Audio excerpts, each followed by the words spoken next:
Every time you unlock your phone, ask an AI a question, or trust a medical scan with your life, you are depending on a single machine. One company builds it. No one else can. There is no alternative anywhere on Earth. And that company, perhaps the most important one you have never heard of, sits in a quiet Dutch town, building something so precise it should not be possible. What is inside is where the real story begins. That company is ASML. Headquartered in Veldhoven, a quiet Dutch town of just 30,000 residents, this corporate giant operates far from the media-rich hubs of Silicon Valley or Shenzhen. Yet, its decisions dictate the pace of global technological progress.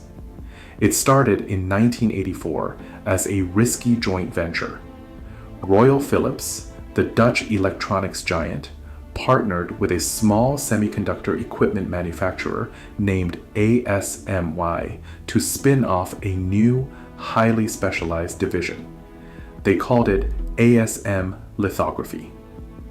Operating out of a leaky, drafty wooden shed next to a Philips office in Eindhoven, the fledgling team set to work. Within a year, in 1985, they packed up their drawing boards and moved a few miles down the road to Veldhoven. No one at the time could have predicted what this modest move would spark. Today, that small spin-off has grown into Europe's most valuable technology company, sporting a market capitalization that exceeds $500 billion.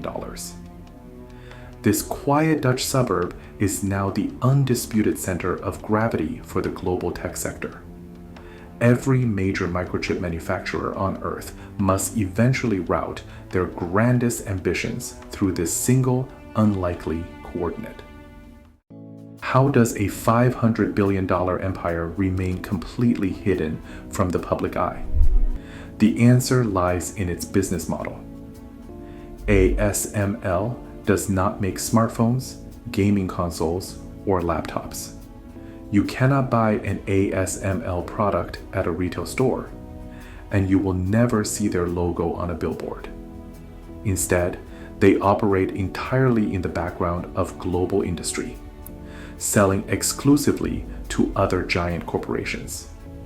Their customer list is a tight, exclusive group of semiconductor manufacturers, names like TSMC, Samsung, and Intel. Because these massive foundries are the ones actually building the chips for consumer brands, ASML has never needed a consumer-facing marketing budget. But there is another, more deliberate reason for this invisibility: strategic secrecy. The technology ASML produces is classified as dual use, meaning it has both civilian and military applications. This status subjects the company to strict government export controls and national security regulations. They are legally required to keep their most advanced engineering designs under lock and key, far from public view. This leaves a highly secure business operating at the intersection of international trade and national security. To understand the true leverage of this low-profile giant, we have to look past the corporate structure and look directly at what these machines actually do. Imagine trying to paint a portrait on a single strand of human DNA. To build a modern computer chip, engineers must do something even more extreme.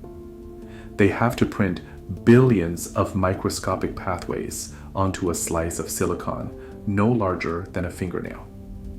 This process is called lithography, and it is essentially high-tech stencil printing. Engineers use light rather than ink to carve complex patterns of transistors onto silicon wafers. But as chips grew more powerful, these features had to shrink.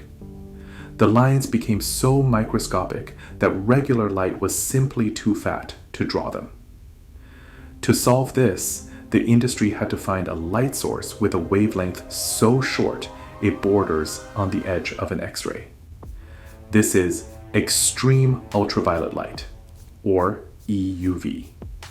By using light with a wavelength of just 13.5 nanometers, these machines can write patterns at a scale where a single misplaced atom can ruin the entire chip. To create this extreme ultraviolet light, ASML had to look beyond traditional bulbs or lasers. They had to build a miniature star generator. Inside the vacuum chamber of an EUV machine, a generator drops molten tin droplets, each just 30 micrometers wide, flying at 150 miles per hour. As these tiny droplets fall, a high-power carbon dioxide laser strikes them. But it does not just hit them once. A lower power pre-pulse hits the droplet first, flattening it into a microscopic pancake. Nanoseconds later, the main laser pulse strikes the flattened target with enough energy to instantly vaporize it. This vaporization creates a tiny, intensely hot plasma cloud that emits a brief flash of 13.5 nanometer light. To maintain a continuous stream of light, this sequence must happen 50,000 times every single second. For years, physicists knew how to produce this light in a laboratory. The real barrier was scaling it for a factory floor. Early prototypes produced barely 10 watts of power, which would take hours to expose a single wafer. By refining the laser timing to a fraction of a nanosecond and boosting the laser's power, engineers pushed the output past 250 watts. It turned EUV from a delicate physics experiment into a viable manufacturing reality. But this laser and tin setup is just one piece of a much larger puzzle. ASML does not build these systems alone. In fact, no single country possesses the raw industrial capability to construct an EUV machine from scratch. The assembly process depends on a fragile web of thousands of specialized components, many sourced from single suppliers with no global competitors.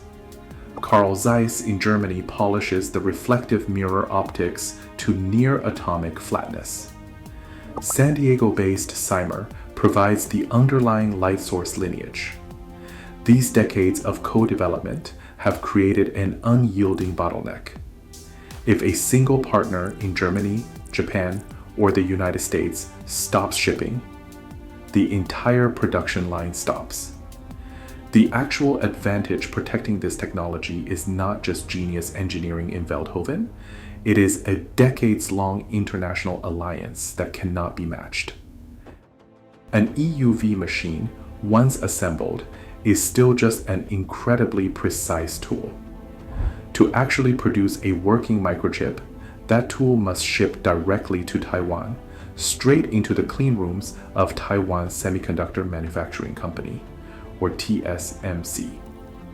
While ASML designs the printing press, TSMC runs the press at a scale no other company on Earth can match. This factory execution is the missing layer in the production chain. High-volume manufacturing requires hundreds of precise chemical, thermal, and mechanical steps to turn raw silicon wafers into functioning processors. NVIDIA's advanced artificial intelligence processors, like the H100, depend entirely on this specific manufacturing capacity. They exist because TSMC mastered the difficult physics of operating these massive machines day and night, turning a specialized scientific instrument into millions of reliable physical chips. These completed silicon wafers are shipped from Taiwan to populate massive data centers worldwide, where thousands of graphics processors link together to form the physical backbone of global artificial intelligence. This concentrated computing power ripples far past the server racks. It drives the machine learning algorithms that analyze complex genomic data, discovering new medical treatments in days rather than decades, and processes advanced medical imaging in modern clinics. The same downstream capacity powers local artificial intelligence features on everyday smartphones, coordinates the real-time sensor loops of autonomous transport systems, and runs complex climate models in research labs. What began as a controlled explosion of laser light and molten tin inside a single machine in Veldhoven has expanded into the invisible driver of human progress, quietly accelerating what global technology can do. Today, the entire digital future rests on this silent partnership. As AI demands unimaginable power, we rely on a single, fragile bridge between Veldhoven and Taiwan. The question now is not how we built this world, but what happens if that bridge breaks?